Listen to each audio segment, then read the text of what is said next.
कि भेजा जेल भगत सिंह को उल्टी गोरों की चाल हुई, कि भेजा जेल भगत सिंह को उल्टी गोरों की चाल हुई और पहली बार 116 दिन की भूख हड़ताल हुई। वो अड़ा रहा था जिसने सपने इनकलाब के देखे थे, वो अड़ा रहा कि जिसने सपने इनकलाब के देखे थे, और इस मूस के ताव के आगे घुटने अंग्रेजों ने टेके थे, घुटने अंग्रेजों ने टेके थे। वो वीर, वो महान जिसने हमारी स्वतंत्रता के लिए उम्र के 25 वर्ष पर फांसी के फंदे पर चढ़ा, कि मुझे चिंता नहीं है स्वर्ग जाकर मोक्ष पाने की, कि मुझे चिंता नहीं है स्वर्ग जाकर मोक्ष पाने की, बस तिरंगा हो कफन मेरा, यही अरमान रखती हूँ, यही अरमान रखती हूँ। परम सम्माननीय अतिथि महोदय, शिक्षकगण एवं मेरे प्यारे बहनों और भाइयों, मैं जानकी गजानन थेटे आज के इस वार्षिक उत्सव में मैं अपने कुछ विचार आपसे साझा करना चाहूंगी। तो देशभक्ति और राष्ट्र निर्माण है क्या, तो मुझे आज खोलकर बोलना है और आप सभी लोगों को समझकर सुनना है, आप सभी लोगों को समझकर सुनना है।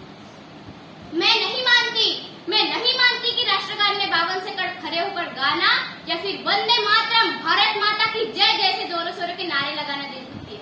महोदय, ये वो सती है जहाँ नीति, नियम और नैतिकता जैसे मूल्य की धज्जियां उड़ाते लोग मुझे नजर आते हैं। महोदय, ये वो सती है जहाँ सत्य, अहिंसा, सदाचार जैसे मूल्य कोड़ियों के भाव बेचते लोग मुझे नजर आते हैं। और महोदय, ये वो सती है जहाँ घर के सगे दो भाई शांति, अमन और चैन के साथ बड़ी मुश्किल से रहते हैं। आज का युवा जो Instagram, WhatsApp, social networking site पर चैटिंग, डेटिंग और सेटिंग के मायाजाल में फंसा मुझे नजर आता है।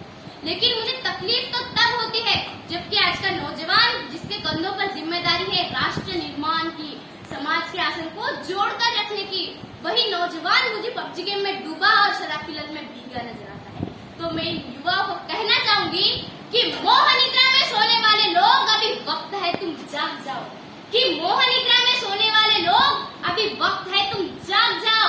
इससे पहले कि ये तुम्हारी नींद इस राष्ट्र को न ले डूबे, इसके पहले कि तुम्हारी नींद इस मुल्क को खतरा न हिंदुओं से है न मुसलमानों से है, इस मुल्क को खतरा न हिंदुओं से है न मुसलमानों से है, बल्कि इस मुल्क को खतरा तो बेईमान और गद्दारों से है, बेईमान और गद्दारों से है। आजादी की पूर्व बात कुछ और थी और आज बात कुछ और है। तब झांसी की रानी लक्ष्मीबाई से लेकर शहीद आजमवीर भगत सिंह तक और चंद्रशेखर आजाद से लेकर महात्मा गांधी तक हमने देशभक्त देखे। लेकिन आज मैं देशभक्त कहूँ तो किसी को, आज मैं देशभक्त कहूँ तो किसी को। देशभक्ति क्या है हम नहीं जानते, हम सब यही बोलते हैं कि हम देशभक्त हैं। धर्म समाज के आसन को जोड़कर रखना ये काम है देशभक्ति। धर्मलोकता को पछड़कर ईमानदारी से किया गया है काम है देशभक्ति। एक बुजुर्ग, एक बीमार को दवाई दी जाए तो वो है देशभक्ति। एक पत्रकार अपनी पत्रकारी पूरे दिल से निभाए तो वो है देशभक्ति। और अगर एक शिक्षक पैसों के उद्देश्य से नहीं बल्कि विद्यार्थी को आगे बढ़ाने के उद्देश्य से पढ़ाए तो वो है देशभक्ति। तो मैं इन देशद्रोहियों को कहना चाहूंगी कि ए हवा में जहर घोलने वालों, फिर चाहे हमारे इशारों से बदलती है, कि ए हवा में जहर घोलने वालों, फिर चाहे हमारे इशारों से बदलती है, और तुम क्या तस्वीर बदलोगे मेरे हिंदुस्तान की, इसके जिगरों में तो माँ भारती बसती है, इनके जिगरों में तो माँ भाषा बसती है। अगर मैं बात करूं महिला की, तो महिला को आज आरक्षित नहीं बल्कि संरक्षित करने की जरूरत है, क्योंकि बलात्कार, भ्रूण हत्या की मात्रा बढ़ती जा रही है। तो स्त्री सक्षमीकरण में कुछ पंक्ति अदा करना चाहूंगी कि इस वतन की रक्षा के खातिर हम लड़कियों को भी हक है, कि इस वतन की रक्षा के खातिर हम लड़कियों को भी हक है। और इतिहास की किताबें उठाकर देख लो, जिनको भी हमारी काबिलियत पर शक है, जिनको भी हमारी काबिलियत पर शक है। किसी के लिए खुशियां लेकर आई हूँ तो किसी के लिए काली परछाई हूँ, किसी के लिए खुशियां लेकर आई हूँ तो किसी के लिए काली परछाई हूँ। और मैं भी इस वतन की रक्षा के खातिर कंधों से कंधा मिलाने आई हूँ, कंधों से कंधा मिलाने आई हूँ। एक माँ बनकर हर दर्द सहना आता है, एक बेटी, एक पत्नी, एक बहन बनकर हर गम को छुपाना आता है। और रसोई में सिर्फ बेलन ही नहीं साहब, बल्कि इस वतन की रक्षा के खातिर हमको हथियार भी उठाना आता है, हथियार भी उठाना आता है। और भूल मत करना सिर्फ पापा की परी समझने की, और भूल मत करना सिर्फ पापा की परी समझने की। मैं रानी लक्ष्मीबाई हूँ, मैं रानी लक्ष्मीबाई हूँ। तो हमारा राष्ट्र निर्माण कब संभव होगा, तो मैं इसमें कुछ बारे में आपको बताना चाहूंगी कि हमारा राष्ट्र निर्माण तब संभव होगा जब एक गरीब की झोपड़ी को बदलकर उसका अपना एक घर होगा।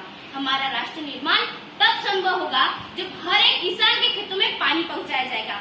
हमारा राष्ट्र